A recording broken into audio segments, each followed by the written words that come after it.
ഫർദിന്റെ ഫജ്റിന്റെ മുമ്പ് അറഫയിൽ നിന്നിരിക്കണം. ഇത്ര കണിച്ചമുള്ള ഒരൊറ്റ അമൽ ഹജ്ജിലുള്ളത് അറഫ മാത്രമാണ്, വേറെ ഒന്നുമില്ല. മനസ്സിലായില്ല? ഇഫാദത്തുൽ തവാഫ് ഒരാള് അന്ന് ചെയ്തിട്ടില്ല എങ്കിൽ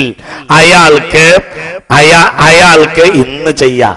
ഇഫാദത്തുൽ തവാഫ് ഒരാൾ കഴിഞ്ഞ കൊല്ലത്തെ ഇഫാദത്തുൽ തവാഫ് ഇന്നും ചെയ്യാം. പക്ഷേ കറാത്താണ്, തഹരീമിന്റെ കറാത്താവും. അങ്ങനെയൊക്കെയുള്ളൂ. അയ്യാമത്തെ ശരീക്കിനെ തൊട്ട് പിന്തിക്കൽ കറാഹത്താണ്. മക്കേന്ന് യാത്ര വിട്ടുപോരുന്നതിനെയും വിട്ട് പിന്തിക്കൽ വല്ലാതെ കറാഹത്താണ്, തഹരീമിന്റെ കറാഹത്താണെന്ന് പോലും അഭിപ്രായപ്പെട്ടിട്ടുണ്ട്. എന്നാലും ചെയ്യാം. എന്തില്ല? അറഫ പറ്റൂല. കാരണം ആ രണ്ട് എണകൾ കണ്ടുമുട്ടിയ അന്ന് തന്നെ നിന്നിരിക്കണം. അള്ളാഹുവിന്റെ ലക്ഷ്യം മനുഷ്യരെ യോജിപ്പിക്കല, ഇബ്ലീസിന്റെ ലക്ഷ്യം ജനങ്ങളെ വിട്ടുപിരിക്കല, സിഹറിന്റെ താല്പര്യം ജനങ്ങളെ വിട്ടുപിരിക്കല. ഇതന്നെയാണ് ഇതിന്റെ വിധാനം. എണകളെ വിട്ടുപിരിക്കുക, ശൈത്താനെ അവിടെ സ്വാധീനിക്കും. പെണ്ണിന്റെ തടിയിൽ ശൈത്താൻ കയറും. ശൈത്താൻ കയറിയാൽ ഈ പെണ്ണ് നല്ലോളല്ലാന്ന് ഭർത്താവിനെ തോന്നിപ്പിക്കും. എങ്ങനെ? പിന്നെ നേരെ ഒരു രാത്രി ഇങ്ങോട്ട് കയറി വരും. അതിനെന്ത് കാരണം എന്താണെന്നറിയോ? അപ്പോൾ ഭർത്താവില്ലാത്ത സാഹചര്യത്തിലായതുകൊണ്ട് പെണ്ണുങ്ങൾ വേണ്ടതുപോലെ സൗന്ദര്യം കൊണ്ട് ഒരുങ്ങുകയില്ല. നമ്മുടെ നാട്ടിലത് വ്യാപകം പറയേണ്ട ആവശ്യമില്ല. കാരണം ഭർത്താവ് ഇല്ലാത്ത സമയത്ത് കൂടുതൽ സൗന്ദര്യം പ്രകടിപ്പിക്കുക എന്നുള്ളതുകൊണ്ട് നമ്മുടെ നാട്ടിൽ പ്രത്യേകിച്ച് പറയേണ്ട ആവശ്യമില്ല. അവിടെ എന്താ, മുഅ്മിനത്തുകളായ പെണ്ണുങ്ങൾ ഭർത്താവ് ഇല്ലാത്തതുകൊണ്ട് പരമാവധി സൗന്ദര്യം ഉണ്ടാക്കൂല, മുടിയൊന്നും വേണ്ടതുപോലെ ശ്രദ്ധിക്കൂല. എന്തുകൊണ്ട്? ആരും തന്നെ കണ്ടു മോഹിക്കണ്ട എന്ന നിലക്ക്. പിന്നെ ഭർത്താവിന് വേണ്ടിയല്ലേ ഒരുങ്ങണ്ടുള്ളൂ, ഭർത്താവ് സ്ഥലത്തില്ലല്ലോ. ഈ മുടിയൊക്കെ ചെടക്കുട്ട മുടിയോടുകൂടെ നട്ടപ്പാതിരക്കും വാതിലും തുറന്നു. ഇയാൾ വാതിലെ ഒരു മുടി അങ്ങോട്ട് ഇങ്ങോട്ട് കുപ്പായത്തിന്റെ ഒരു കുടുക്ക് ഇങ്ങനെ മേലക്കാക്കി മറ്റേ താഴക്കാക്കി ഇങ്ങനെയൊക്കെ കോലത്തിൽ അത് തുറന്നാൽ അതോടുകൂടെ എന്ന് ഒരാള് അങ്ങാടിയിൽ വെച്ച് വഴിയിൽ വെച്ച് തന്നെ അത്ഭുതപ്പെടുത്തുന്ന ഒരു പെണ്ണിനെ കണ്ടാൽ വേഗം വീട്ടിൽ പോകണമെന്ന് ഹബീബ നബി പറഞ്ഞു. മദീനയിലൂടെ നടക്കുകയായിരുന്നു. ഒരു പെണ്ണ് നബി അത്ഭുതപ്പെടുത്തി. അപ്പോൾ വീട്ടിലേക്ക് അങ്ങാടിയിലൂടെ നടന്നു പോവുകയായിരുന്നു. അപ്പോൾ ഒരു പെണ്ണിനെ കണ്ടു. ആ പെണ്ണിനെ നബി അത്ഭുതപ്പെടുത്തി. തന്റെ ഭാര്യമാരുടെ കൂട്ടത്തിൽ സൈനബിയുടെ വീട്ടിലേക്ക് വേഗം ചെന്നു. തന്റെ ആവശ്യം നിർവഹിച്ചു. ഹബീബ റസൂലുള്ളാഹി സ്വല്ലല്ലാഹു അലൈഹി വസല്ലം നിനക്ക് വേണം, ഒരു തിന്മ നാട്ടിൽ നടക്കില്ല, ഒന്നുമില്ല. വേഗം വീട്ടിൽ വന്നാൽ മതി. സാധനം എല്ലാം ഒന്നാണെന്ന് പുണ്യ നബി സ്വല്ലല്ലാഹു അലൈഹി വസല്ലം ഹബീബ നബി അത് പറയുകയും ചെയ്തു. ഇസ്ലാമാണ് പറയുന്നത്. ഞാൻ പറഞ്ഞിട്ടില്ലെങ്കിൽ പിന്നെ ആരാ നിങ്ങളോട് പറയാ? അതുകൊണ്ട് പറയാ, ഇസ്ലാമാണ് ഈ പറഞ്ഞ, ഒരു പ്രശ്നമില്ല. അപ്പോൾ നോക്കൂ നിങ്ങൾ, ഇവിടെ നമ്മൾ തത്വശാസ്ത്രം കണ്ടു. എന്ത്? നട്ടപ്പാതിരക്ക് വാതിൽ തട്ടുന്നത് നബി വിരോധിച്ചു. എന്തുകൊണ്ട്? ഭാര്യയും ഭർത്താവും തമ്മിൽ സൗന്ദര്യത്തോടു കൂടി അല്ലാതെ കാണാൻ പാടില്ല. പരമാവധി അവരെ അടുപ്പിക്കണം. ശൈത്താൻ ഉദ്ദേശിക്കുന്നത് പരമാവധി അവരെ അകറ്റണം. അതന്നെ ശൈത്താൻ ആവശ്യം. അവരെ തമ്മിൽ അകറ്റലാവുന്നു. അതുകൊണ്ട് എന്ത് ചെയ്യും? ഇവളെ തടിയിൽ ശൈത്താൻ കയറിയാല് ആ ശൈത്താൻ ഇങ്ങനെ ഭർത്താവിന് തോന്നലുണ്ടാക്കും, ശരിയില്ല, കാണാൻ പോരാ എന്ന്. അവസാനം എന്ത് ചെയ്യും? തിന്മയിലേക്ക് പോകും. അല്ലാഹു നമ്മളെ കാക്കട്ടെ.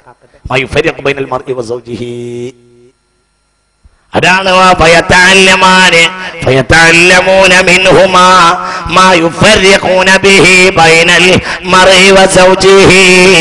സിഹറിന്റെ ഏറ്റവും വലിയ പണി ജനങ്ങൾക്കിടയിൽ കുതന്ത്രമുണ്ടാക്കലാണ്, ഭാര്യ ഭർത്താക്കളുടെ ഇടയിൽ വിട്ടുപിരിക്കലാകുന്നു. അങ്ങനെ ഒരുപാട് പണിയുണ്ട്. അതിൽപ്പെട്ട പണി പ്രധാനപ്പെട്ടത് അതാണ്.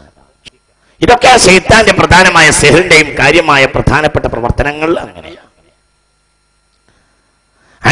നോക്കൂ നിങ്ങൾ, ഇവിടെ ഗൗരവമായി പഠിക്കേണ്ട ഒരു വിഷയം, പല ആളുകൾക്കും പലപ്പോഴും പ്രശ്നം ഉണ്ടാവുന്ന ഒരു വിഷയം മാറൂത്തിന്റെ കഥയാണ്. ഇതെന്താണ് പറഞ്ഞതെന്ന് പലർക്കും അറിയില്ല. മുഫസ്സിരീങ്ങളാകട്ടെ ഏകദേശം അതൊന്നോട്ട് വേണ്ടത്ര വിശദീകരിച്ചതായി കാണുന്നുമില്ല. ബാബിലോണിയയിലേക്ക് ശ്രദ്ധിക്കണേ. നിങ്ങൾ തല അങ്ങോട്ട് തന്നാലേ ഞാനിത് പറയൂ. ഇത് ഗൗരവമായി പഠിക്കേണ്ട ഒരു വിഷയമാണ്.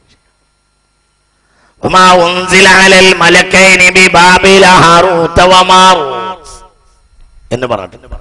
ഹാറൂത്ത് മാറൂത്തിന്റെ എന്ന രണ്ട് മലക്കുകളെ അള്ളാഹു ഭൂമിയിലേക്ക് ഇറക്കി എന്ന്.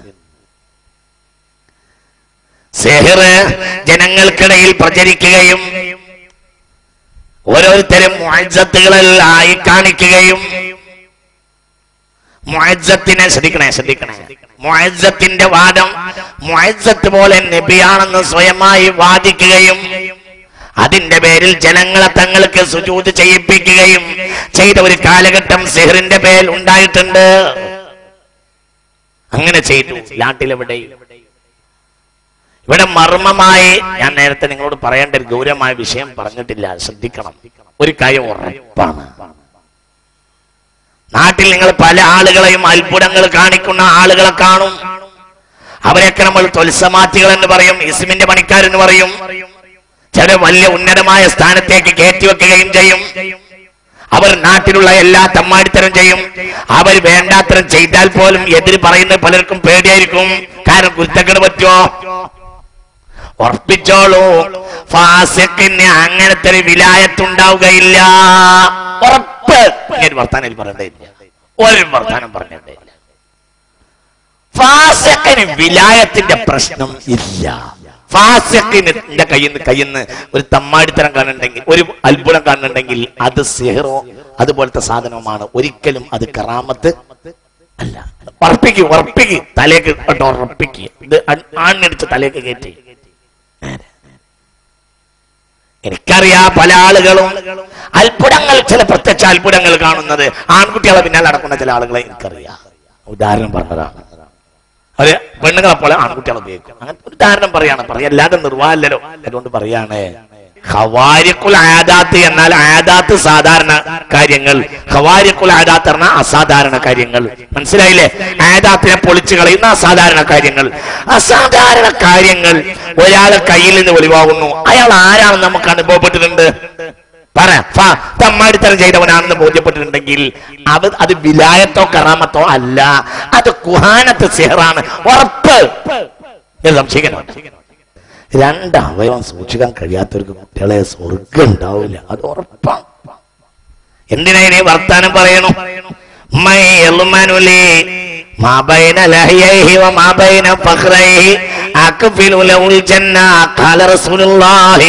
ഹബീബായ നബി പറഞ്ഞു, രണ്ട് താടിയല്ലിന്റെ ഇടയിലുള്ള അവയവവും രണ്ട് തൊടയല്ലിന്റെ ഇടയിലുള്ള അവയവവും സൂക്ഷിച്ചാലേ സ്വർഗമുണ്ടാവൂ.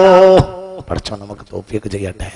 തന്നെ ഈ രണ്ട് അവയവാണ് സൂക്ഷിക്കണം. തന്നെ അവരെ മൂമിനാവുള്ളൂ. ഔല്യ പിന്നല്ലേ, ഔല്യ പിന്നല്ലേ ചങ്ങാതിയെ. അത് മൂമിനാണെങ്കിൽ ഇതുണ്ടാവണം. പറയല്ലാതെ നിർവാഹമില്ലേ? എന്ത് ചോദിച്ചാലും ഞാനത് പറയും. ഇത്രയും തമ്മാടിത്തരം നാട്ടിൽ വ്യാപിച്ചു. ആരോട് പറയില്ല, പറയാനും പേടി. ഒക്കെ നമുക്ക് ഒരു കാര്യം, ഇൽമിന്റെ കാര്യത്തിൽ എന്ത് ഹയാ ആണ്. പുണ്യനബി ചോദിച്ചല്ലോ സ്വഹാബികളോട്, ഈമാന്റെ ഉദാഹരണം ഒരു മരമാണ്.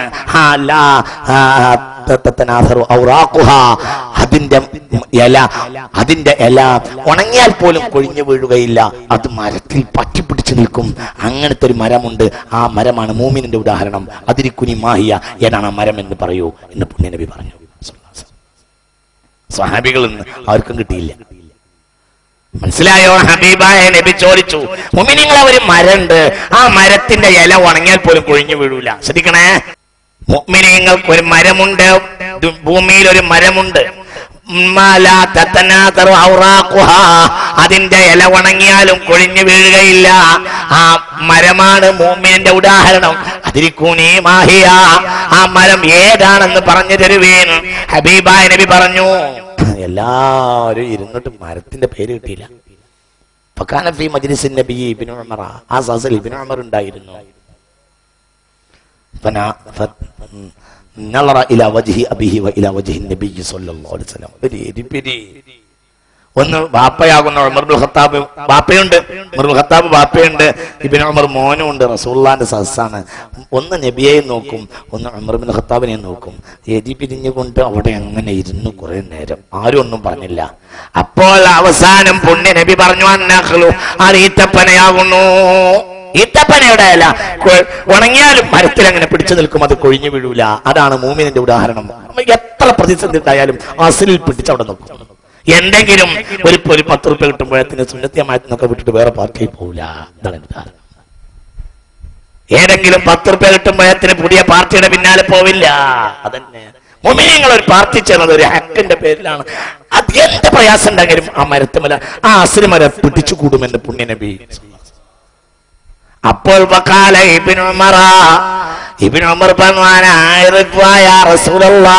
എനിക്കറിയായിരുന്നു നബിയേ, പിന്നെ എന്നെ പറയാൻ ഞാൻ ചോദിച്ചു. അപ്പോൾ പറഞ്ഞു ഹയാ മിൻ നബി, മുന്നിൽ വാപ്പുണ്ട്. അപ്പോൾ പറഞ്ഞു ഇൽമിൽ ഹയാ ഇല്ല, ഇൽമ പറഞ്ഞു കൊടുത്തൊരു ഹയാവില്ല, ഇൽമിൽ ഹയാവില്ല. ഇൽമിൽ ഹയാ ഉണ്ടെങ്കിൽ ലജ്ജ തോന്നിച്ചാൽ ഈ ലോകത്ത് പല കാര്യങ്ങളും നന്മയും നടക്കാൻ കഴിയില്ലല്ലോ. അതുകൊണ്ടാണെന്ന് പുണ്യ നബി അവനോട് പറയാ. അത്ഭുതങ്ങൾ കാണിക്കുന്ന ആളുകളെ കാണും. ഏകദേശം അവർ 2 കുഴപ്പത്തിന്